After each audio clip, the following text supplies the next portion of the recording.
Champions ট্রফির আয়োজক পাকিস্তান, অথচ হোম ভেন্যুর সকল সুবিধাই যেন পাচ্ছে ভারত। নিজেদের সব ম্যাচই তারা খেলছে দুবাইয়ে। ভারতীয়দের এত অতিরিক্ত সুবিধা পাওয়া নিয়ে নিশ্চিতভাবে বাকি দলগুলোর প্রশ্ন তোলাই স্বাভাবিক। হয়েছেও তাই। অস্ট্রেলিয়ার অধিনায়ক প্যাট কামিন্সের পর এবার সাউথ আফ্রিকার রাসি ফন ডার ডুসেনও তুলেছেন ভারতের অতিরিক্ত সুবিধা পাওয়া নিয়ে প্রশ্ন। তার মতে এটা বুঝতে রকেট সায়েন্টিস্ট হওয়ার প্রয়োজনই পড়ে না।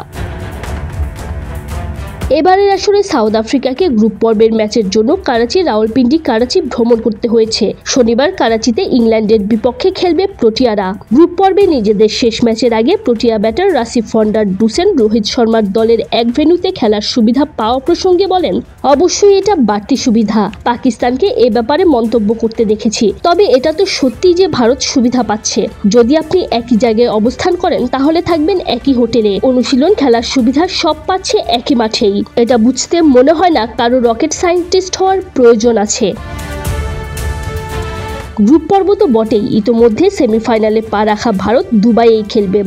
ফাইনালে উঠলেও ভেন্যু একই থাকবে। অপরদিকে সাউথ আফ্রিকা এখনও জানে না সেমিফাইনাল বা ফাইনালে উঠলে তারা পাকিস্তান নাকি দুবাইয়ে খেলবে। ডুসেনের মতে ভারত বাদে অন্যান্য দলগুলোর বারবার কন্ডিশন বদলে যাওয়ায় মানিয়ে নিতে একটু হলেও সমস্যা হবে। 36 বছর বয়সী এই ব্যাটারের মতে সাধারণভাবেই বলে দেয়া যায় সেখানে সেমিফাইনাল বা ফাইনাল খেলতে যাওয়া দলের জন্য বাড়তি চাপ থাকবে, কারণ সেখানে তারা বিদেশি হিসেবেই খেলতে যাচ্ছে। কিন্তু ভারত তো পরিস্থিতির সঙ্গে অভ্যস্ত হয়ে গেছে। রাসি ফন ডার ডুসেনের আগে এবারের চ্যাম্পিয়ন্স ট্রফি থেকে ছিটকে যাওয়া অস্ট্রেলিয়ার নিয়মিত অধিনায়ক প্যাট কামিন্সও ভারতের অতিরিক্ত সুবিধা পাওয়া নিয়ে মুখ খুলেছিলেন। তিনি জানিয়েছিলেন, এটা ভালো ব্যাপার যে টুর্নামেন্টটা হচ্ছে, তবে অবশ্যই এটা ভারতকে একই মাঠে খেলার অনেক বড় সুবিধা দিচ্ছে। Tanzim Oishi, BD cric time.